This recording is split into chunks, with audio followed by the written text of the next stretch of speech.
नमस्कार विद्यार्थी मित्रांनो, आज आपण आपला चॅप्टर क्रमांक 3 हे घेऊन येणार आहोत। चॅप्टर क्रमांक 3 आहे अवयव व गुणक आणि त्यांचे गुणधर्म। हे नवीन चॅप्टर आहे आपला आता आणि त्याच्यातला स्वाध्याय 3.1। याच्यातले महत्त्वाचे मुद्दे काही एवढे विशेष नसल्यामुळे आपण महत्त्वाचे मुद्द्याचा व्हिडिओ बनवला नाहीये।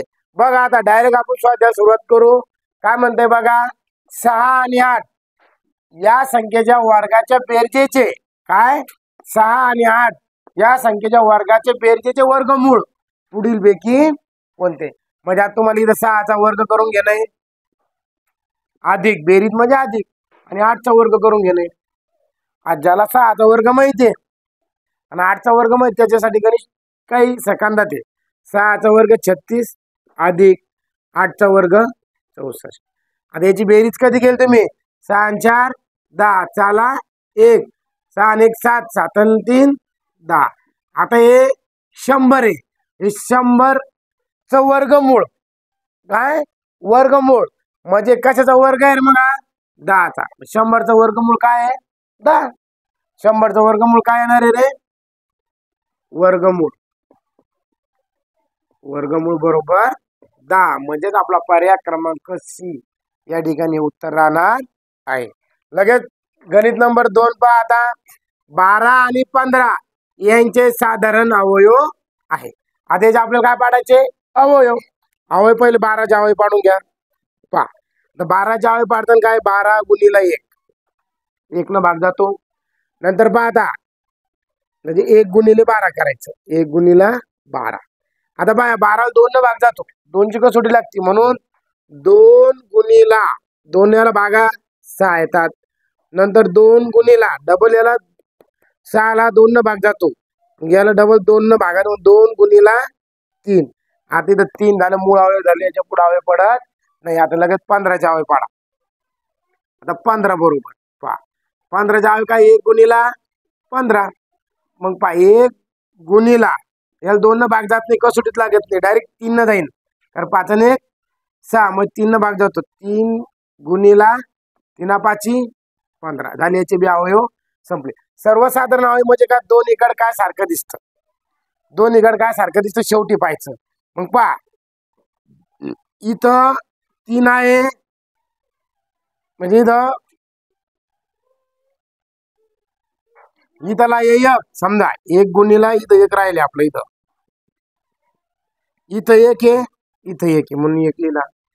इथं पहा 2 इकडे 2 आहे का नाही, इकडं 3 आहे, इकडं 3 आहे, म्हणजे ज्याचे सर्वसाधारण अवयव काय झाले रे, कारण इकडे 5 नाही म्हणजे 1 आणि 3। पर्याय क्रमांक ए त्याचं उत्तर या ठिकाणी असेल।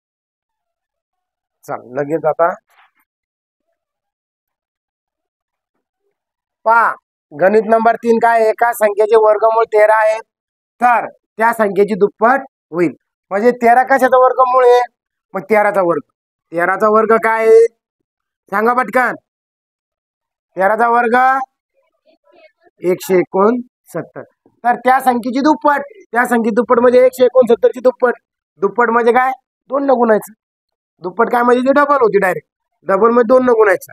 9 दुने 18, चला 1 6 दुने 12 ने 1, चला 1 1 म्हणजे किती उत्तर आलं 338। म्हणजे त्याची दुप्पट काय होणार आहे रे 338, म्हणजे 1 क्रमांकाचा पर्याय आपल्या ठिकाणी उत्तर। पहा गणित नंबर 4 काय म्हणते, पुढील प्रश्न संचाचे निरीक्षण करून उत्तर द्या। आज याचं निरीक्षण करायचंय आणि याचे सोपं लॉजिक लावेल मी। पहा तुम्हाला पटतं का काय इथं पहा 2 गुणिले 2 वजा 1 गुणिले 1 म्हणजे काय केलं भाऊ, अकाउंटसाठी 2 घेतले, अकाउंटसाठी 1 घेतला, 2 अधिक 1 किती झाले 3 झाले।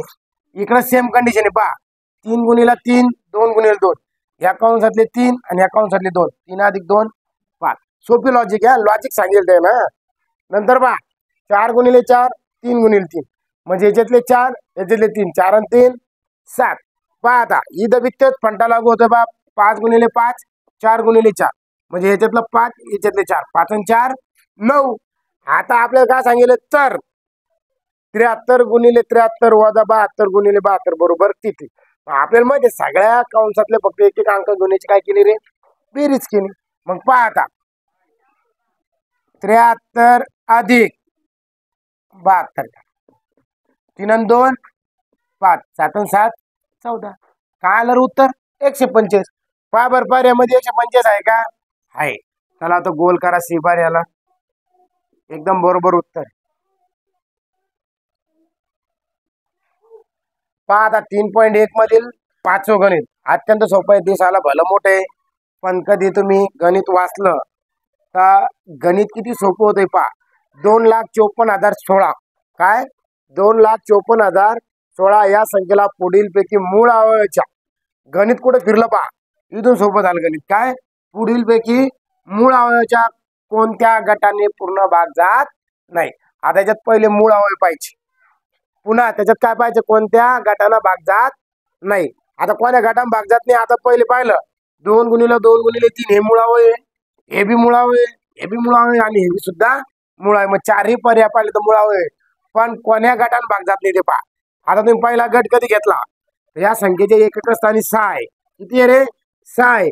6 ला 2 भाग जातो म्हणजे या गटाने भाग चालला. नंतर या गटात 3 आहे बरोबर आहे. 3 ची कसोटी वापरा, 3 भाग जातो का. 6 आणि 1 7, 7 आणि 4 11, 11 5 16 आणि 16 आणि 2 18. 3च्या पाड्यात 18 येतात म्हणजे या संख्येला 3 न सुद्धा भाग चालला. आपल्या सांगेल जात नाही म्हणजे गटान भाग पूर्ण चालला. ह्यो पर्याय चालतो का, ह्यो असो घेऊ असो यानं बी जात नाही, ह्या गटाला बी पूर्ण भाग चालला. फक्त कारण याच्या एकक स्थानी 5 या 5 न या संख्येला भाग जात नाही, कारण या संख्येचे एकक स्थानी 0 नाही किंवा 5 नसल्यामुळे याला संख्येला भाग जाणार नाही. म्हणून याचं एकदम सोपं उत्तर आहे पर्याय क्रमांक डी. काय रे याचं उत्तर की या 5 न या संख्येला पूर्ण भाग जात नाही. म्हणून डी पर्यायाचा गट असा आहे की त्यांना त्या संख्येला पूर्ण भाग जात नाही. 6वं गणित सेम त्याच प्रकारे बघा. 4 अंकाची लहानात लहान संख्या. काय 4 अंकाची लहानात लहान संख्या असेल जेव्हा मूळ संख्यांचा गुणाकार, काय सांगेल, मूळ संख्यांचा गुणाकार दाखवण्यात येईल. म्हणजे इथं मूळ संख्या सांगेल इथं बी. आता मूळ संख्या पाहिजे बा. आता 5 मुळे इथं 8 मुळे, 8 मुळे का रे नाही वापर काटला इथं. ठीक आहे. इथं इथं 5 आहे, इथं 4, इथं 2 आहे, मग 4 मुळे का. हा पेपर इथं बसतो मूळ संख्येचा गुणाकार सांगेल 4 ही मुळे का नाही. मग बी बी पार इथं कटला. आता सी पार या बा. इथं बा 5 गुणिले 5 गुणिले 5 गुणिले 2 गुणिले 2 गुणिले 2 म्हणजे इथं 100% 5 मुळे 2 बी मुळे, 5 बी मुळे आणि 2 बी सुद्धा मुळे म्हणून. आणि डी पर्यामध्ये काय रे 5 गुणिले 5 गुणिले 2 इथं 4 आलं म्हणजे हा डी पर्याय बी आपला कटलेला आहे. आता इथं आपला पर्याय क्रमांक सी. काय सी पर्याय आपला इथं काय राहणार आहे, उत्तर राहणार. कारण काय रे की 5 गुणिले 5 गुणिले 5 2 गुणिले 2 म्हणजे इथं फक्त मूळ संख्यांचाच गुणाकार. आपण गुणाकार करून बी पाहिला ती संख्या 4 अंकीत भरणार आहे आणि याचा पर्याय क्रमांक सी हे या ठिकाणी उत्तर राहणार आहे. चला विद्यार्थी मित्रांनो 3.1 मध्ये 7वं म्हणजे शेवटचं गणित घेऊन येत आहे. 2100 मूळ गुणखंड आहे म्हणजे प्राइम फ्रॅक्शन. म्हणजे याचे काय पाडायचे, फ्रॅक्शन पाडायचे आणि ते आपल्याला पर्याय पाहिजे कोणता पर्याय आपल्याचा बसतो. मग चला आपण पाडू.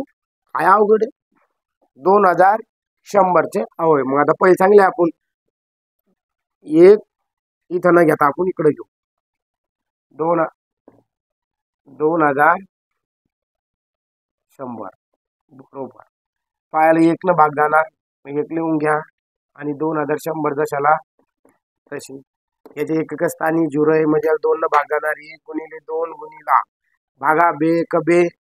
आता याला पूर्ण भाग नाही जाणार 0 बे 5 10 आणि हा 0 जशाला तसं. डबल पा 1 गुणिले 2 गुणिला 0 आलं मग 2 न भाग जाणार. बघा डबल याला 2 न भाग द्या. बे 5 10 बे 2 4 बे 5 10. डबल 1 गुणिले 2 गुणिले 2 गुणिला. आता याची बेरीज करून पहा. 5 10 2 12 म्हणजे 3 न भाग जाणार.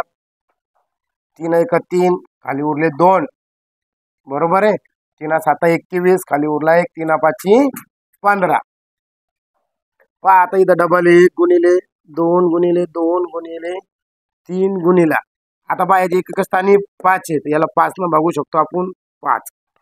मग 5 3 15, खाली उरले 2 आणि 5 5 25, बरोबर आहे. मग डबल 1 गुणिले 2 गुणिले 2 गुणिले 3 गुणिला 5 गुणिला, आता याला डबल 5 न भाग जाणार आहे, म्हणून 5 भागा 5 7 35. पहा बरं, असा क्रमांकाचा पर्याय एक हा कंपल्सरी असतो, त्याला काही नसतं. पहा काय 2 गुणिले 2 गुणिले 3 गुणिला 5 गुणिले 5 गुणिले 7, अशा जो बी पर्याय आपल्याला भेटला तो त्याचा काय गुणखंड राहणार आहे. आणि असा पर्याय मला वाटतं 2 गुणिले 2 3 गुणिले 5 गुणिले 5 गुणिले 7 म्हणजे सी या क्रमांकाचा पर्याय या ठिकाणी आहे. आणि तुम्ही कधी याचा गुणाकार करून पाहिला असता तर तुम्हाला 2100च मिळणार आहे. अशा प्रकारे या ठिकाणी आपला स्वाध्याय 3 पॉईंट या ठिकाणी संपलेला आहे. असेच आमचे नवनवीन व्हिडिओ बघण्यासाठी आमच्या दिशेने मिशन नवोदयला लाईक शेअर आणि सबस्क्राईब करा. धन्यवाद.